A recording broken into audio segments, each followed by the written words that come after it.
We are heading to Robert is Here fruit stand. And boy is it busy today. This is in Homestead, Florida. And there is RV parking. There's a little gate on past the fruit stand that you can park your RV in. Or you can park on the other side of the road. Usually there's a spot. They had a wood curver back there. Barbecue.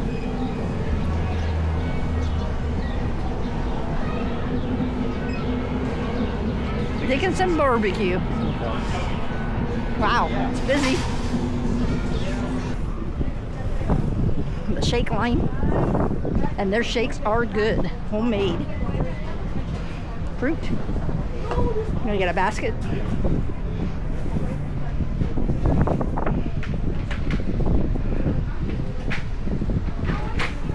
Yeah, their shakes are extremely good. We've had them before.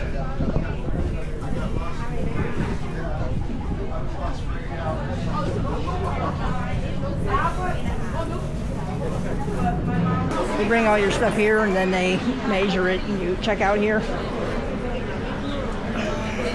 I going to twist your arm? Are you going to eat one today? Yes. You got a couple of fruits.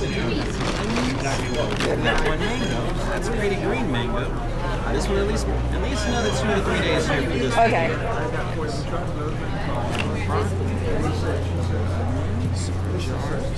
Would you prefer a bag or a box for everything here for you? You want a box? Yes. He said that this is really green. It needs about 2 to 3 more days. Okay. Were you trying to get one for now? Because on this puzzle you have for now. All those ones there will be for later for you. Leave this one for later and get one for now. All right. And then would you like to cut up the one for now? Yeah, if you don't mind. I guess he does. I don't eat them. He eats them.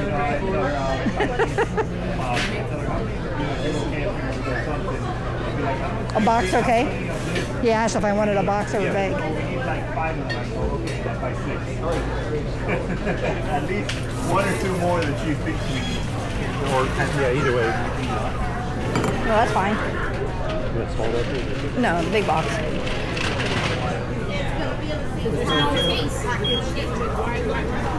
This one has sweet, unbelievable taste, but not quite the flavor. Isn't that Robert? Yeah, he's actually here. There's Robert. You want to go eat this like you can. You just want to eat it and enjoy it.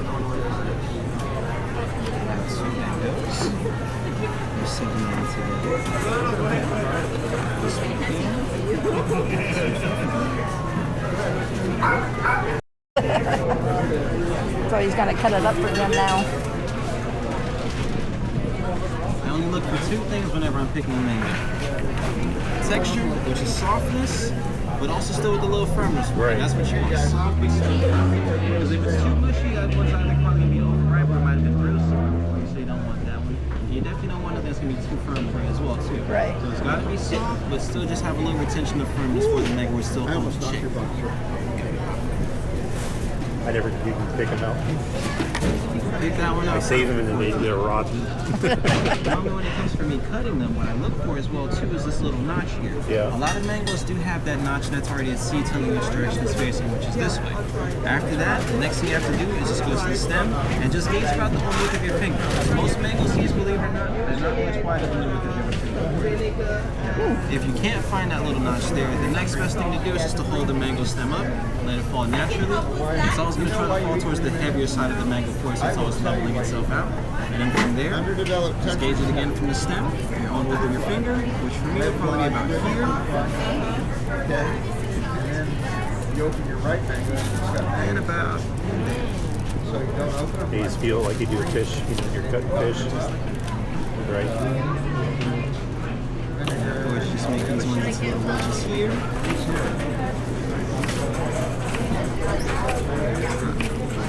See, one of the part here had a little bit of the string, so that's what caused that little zigzag pattern that you see there on the side there.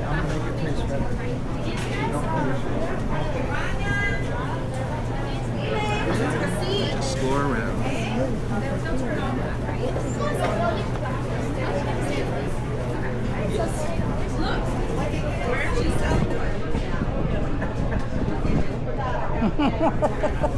Yeah, isn't that a room there? Did you make those or something? What did you show you? Oh no. It's just been a while since we've had them. When I came back, I found more boxes for us. They were hidden for about 3 years almost. So, Oh, okay. now they're back in action. Now. Best part now. The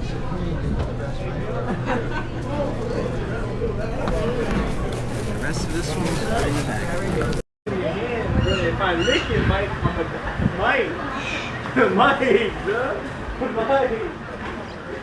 That's crazy. So back here they have animals, some birds, big birds.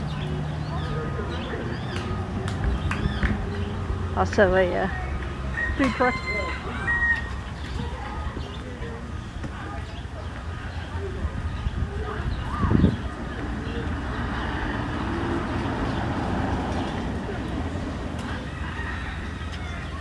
I think those are emus. Some goats. Some tortoises.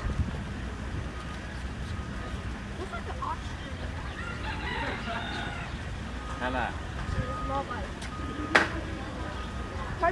Some cows. What kind of shake do you have?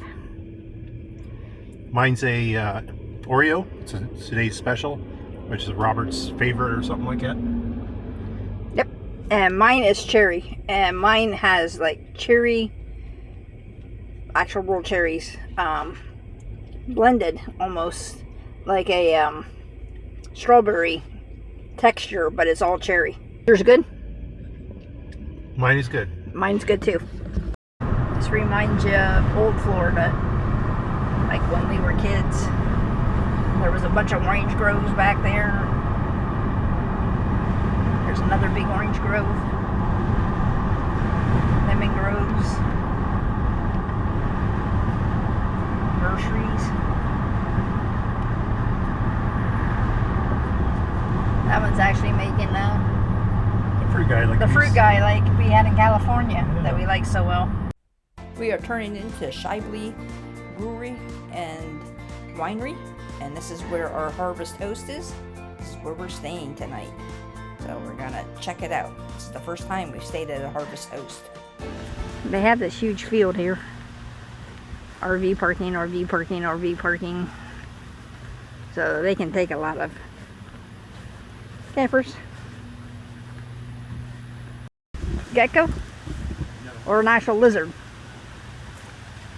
We still got to be around here. Okay, we're at Schneeby, Redlands Winery and Brewery. The brewery opens around 2. There's a barbecue food truck in the parking lot on the weekdays.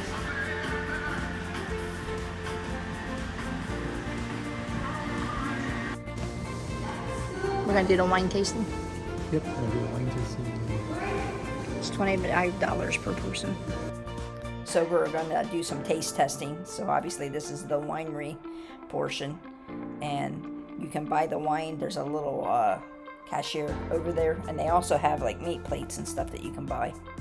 This is the restaurant. It's open on Saturday and Sunday. It's pretty, isn't it? And then there's the restaurant. Yeah, it is. It's kind of cool. It reminds me of a luau. Yeah, they sell fish food in there to feed them.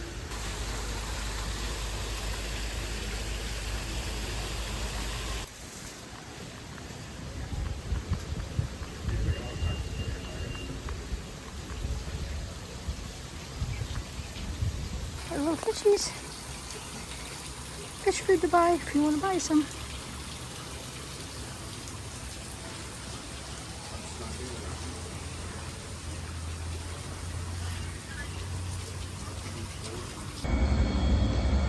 We're on the back side of the brewery here at Schneebly. But that's where you enter.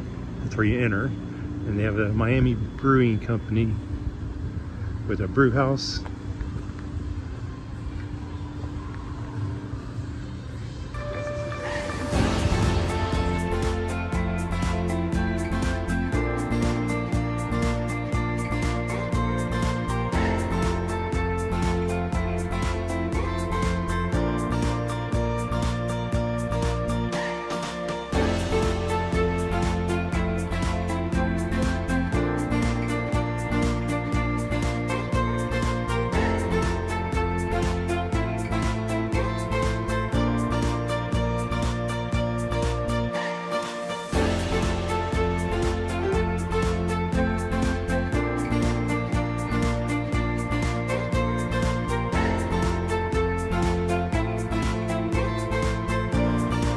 we weren't the only ones that stayed here. There's been a couple leave already. It's 12:34. Checkout time that you're supposed to leave is around 1. Of course, I'm sure they didn't care if you went in and bought some more wine or food. Right? But it was very nice. Yeah, it was a nice place to come. Definitely will come back here in the future. The wine was good if you like fruity wine. The meat plate was fantastic. It was meat, cheese, olives, chocolate raisins. No, chocolate cranberries. So it had salami, white cheese, and like 2 rows of it, crackers, green olives, and cranberries that were dipped in chocolate, which was perfect with a wine tasting, because you could eat some of it and it got rid of the wine that you had drank before. And the wine tasting, it was $25 per person. Harvest Host, they didn't charge us anything. So I don't know if that's the way it's supposed to be, but the guy didn't charge us at all for that. We did buy the meat plate and the bottle of wine, so we ended up spending $80. Yeah. And then we went out to the food court, or the food truck, and bought some pulled pork, barbecued pulled pork, and some fries. Jim made the fries, and we still have the pulled pork. So It was good too. yeah, it was good too. So anyways, if you're a Harvest Host, or even if you're not a Harvest Host and you want to stop in, there is RV parking that you can come in and visit the winery. It's here in Homestead, Florida. Now we are headed to John Pennekamp State Park for 2 weeks, but we plan on going to visiting a couple other places in the Keys while we're there.